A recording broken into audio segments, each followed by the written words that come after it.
الحمد لله رب العالمين والعاقبة للمتقين والصلاة والسلام على خاتم الأنبياء والمرسلين. اللهم صل على محمد في أول كلامنا، اللهم صل على محمد في أوسط كلامنا، اللهم صل على محمد في آخر كلامنا. خوارج حضرت علی رضی اللہ تعالیٰ عنہ کے لشکر ہی کا ایک خاص گروہ تھا جو اپنی حماقت اور ذہنی کجروی کی وجہ سے ان کے فیصلوں کو غلط اور معاذ اللہ قرآن مجید کے صریح خلاف سمجھ کر ان کے مخالف اور آمادہ بغاوت ہو گیا. ان کی تعداد کئی ہزار تھی. پھر حضرت علی رضی اللہ تعالیٰ عنہ کے افہام و تفہیم کے نتیجے میں ان میں سے ایک خاص تعداد راہ راست پر آ گئی، لیکن ان کی بڑی تعداد اپنی گمراہی پر قائم رہی اور قتل و غارت پر آمادہ ہو گئی. بالآخر حضرت علی رضی اللہ تعالیٰ عنہ کو ان کے خلاف طاقت استعمال کرنی پڑی، جس کے نتیجے میں ان سے اکثر کا خاتمہ ہو گیا. کچھ باقی رہ گئے. ان باقی رہ جانے والوں میں سے 3 شخص برق بن عبداللہ، عمر بن بکر تمیمی اور عبد الرحمن بن ملجم مکہ مکرمہ میں جمع ہوئے. انہوں نے صورتحال پر تبادلہ خیال کیا اور اس نتیجے پر پہنچے کہ سارا فتنہ ان لوگوں کی وجہ سے ہے جن کے ہاتھوں میں حکومت ہے. ان کو کس طرح ختم کر دیا جائے؟ اس سلسلے میں انہوں نے 3 حضرات کو متعین طور پر نامزد کیا: حضرت معاویہ رضی اللہ تعالیٰ عنہ، نمبر 2 حضرت عمر بن عاص رضی اللہ تعالیٰ عنہ، نمبر 3 حضرت علی رضی اللہ تعالیٰ عنہ. برق نے کہا کہ معاویہ رضی اللہ تعالیٰ عنہ کو قتل کرنے کی ذمہ داری میں لیتا ہوں. عمر تمیمی نے کہا کہ عمر بن عاص کو ختم کر دینے کی ذمہ داری میں لیتا ہوں. عبد الرحمن بن ملجم نے کہا کہ علی کو قتل کرنے کی ذمہ داری میں لیتا ہوں. پھر انہوں نے آپس میں اس پر عہد و پیمان کیا کہ اس کے لیے یہ اسکیم بنائی کہ ہم میں سے ہر ایک 17 رمضان المبارک کو، جب کہ یہ لوگ فجر کی نماز پڑھانے کے لیے نکل رہے ہوں، حملہ کر کے اپنا کام کر لیں. اس دور میں نماز کی امامت خلیفہ وقت یا ان کے مقرر کیے ہوئے امیر ہی کرتے تھے. اپنے بنائے ہوئے اس پروگرام کے مطابق برق بن عبداللہ حضرت معاویہ کے دارالحکومت دمشق روانہ ہو گیا. عمر تمیمی مصر کی طرف، جہاں کے امیر و حاکم حضرت عمر بن عاص رضی اللہ تعالیٰ عنہ تھے، اور عبد الرحمن بن ملجم حضرت علی رضی اللہ تعالیٰ عنہ کے دارالحکومت کوفہ کے لیے روانہ ہو گیا.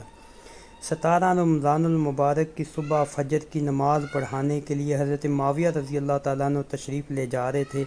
برق نے تلوار سے حملہ کیا. حضرت معاویہ رضی اللہ تعالیٰ عنہ کو کچھ محسوس ہوا تو انہوں نے دوڑ کر اپنے آپ کو بچانا چاہا.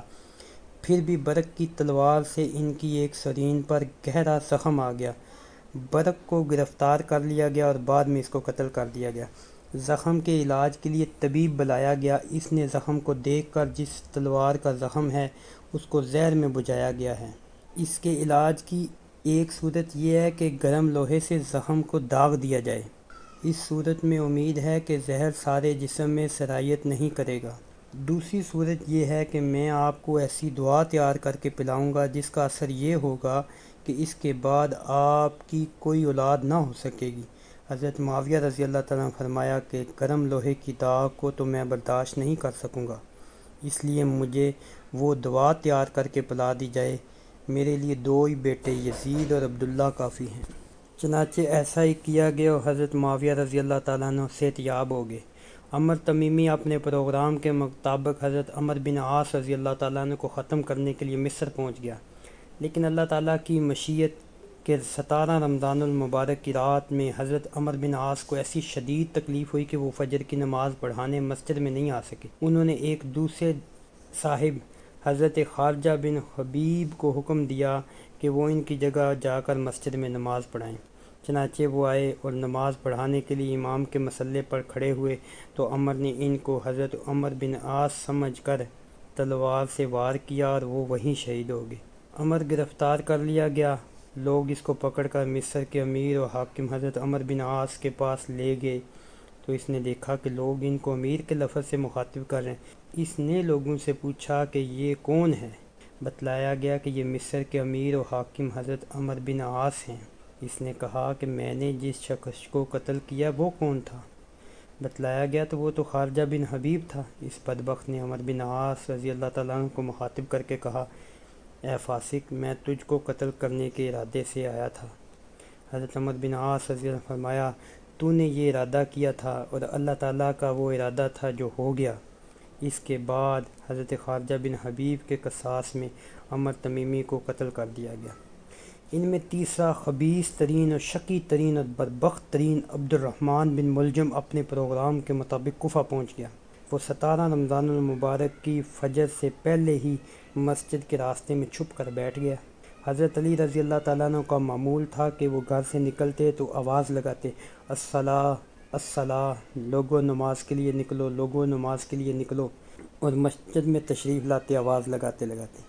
اس دن بھی حسب معمول اسی طرح تشریف لا رہے تھے کہ بدبخت ابن ملجم نے سامنے سے آ کر اچانک آپ کی پیشانی پر تلوار سے وار کیا اور وہ بھاگا، لیکن تعاقب کر کے لوگوں نے اس کو پکڑ لیا اور حضرت علی رضی اللہ تعالیٰ عنہ کے سامنے پیش کیا گیا۔ آپ رضی اللہ تعالیٰ عنہ نے اپنے بڑے صاحبزادے حضرت حسن سے فرمایا کہ اگر میں زندہ رہا تو اس قاتل ابن ملجم کے بارے میں جیسا چاہوں گا فیصلہ کروں گا، چاہوں گا تو معاف کر دوں گا اور چاہوں گا تو قصاص میں قتل کرا دوں گا، اور اگر میں اس میں فوت ہو گیا تو پھر اس کو شرعی قانون قصاص کے مطابق قتل کر دیا جائے، لیکن اس کا مسئلہ نہ کیا جائے، یعنی ہاتھ پاؤں وغیرہ اعضاء الگ الگ نہ کاٹے جائیں، کیونکہ میں نے نبی پاک صلی اللہ علیہ وسلم سے سنا ہے کہ کٹ کھانے کتے کو بھی مارا جائے تو اس کا مسئلہ نہ کیا جائے۔ حضرت علی رضی اللہ تعالیٰ عنہ ابن ملجم کی ایک ضرب کے نتیجے میں واصل بحق ہو گئے اور حضرت حسن کے حکم سے اس بدبخت کو قتل کیا گیا، اور غیظ و غضب سے بڑے لوگوں نے اس کی لاش کو مسلح کر دیا۔ قربان جائیں صحابہ کے ایمان پر کہ زندگی اور موت کی کشمکش میں، لیکن فرمان رسول صلی اللہ علیہ وسلم ہر وقت سامنے ہے۔ عموماً جب موت اور زندگی کی کشمکش میں ہوتا ہے انسان تو پھر ساری چیزیں بھول جاتی ہیں، لیکن ان کا ایمان اتنا پختہ تھا، دل اتنے صاف تھے، نبی پاک صلی اللہ علیہ وسلم کی محبت اتنی زیادہ تھی کہ ہر فرمان ہر وقت سامنے رہتا تھا۔ کوئی صحابہ سے پوچھتا کہ فلاں چیز سنت ہے یا نہیں تو اپنے آپ کو دیکھتے کہ میری زندگی میں موجود ہے تو کہتے سنت ہے، نہیں ہے تو کہتے سنت نہیں ہے۔ ایسا زبردست ایمان۔ تو پھر اللہ نے بھی ان کو رضی اللہ عنہم و رضوا عنہ کے ٹائٹل سے مخاطب فرمایا، ایسا زبردست لقب دیا دنیا میں، ان کے جنتی ہونے کی بشارتیں دی۔ اللہ تعالیٰ صحابہ کی محبت ہمارے دلوں میں بھی ڈال دے۔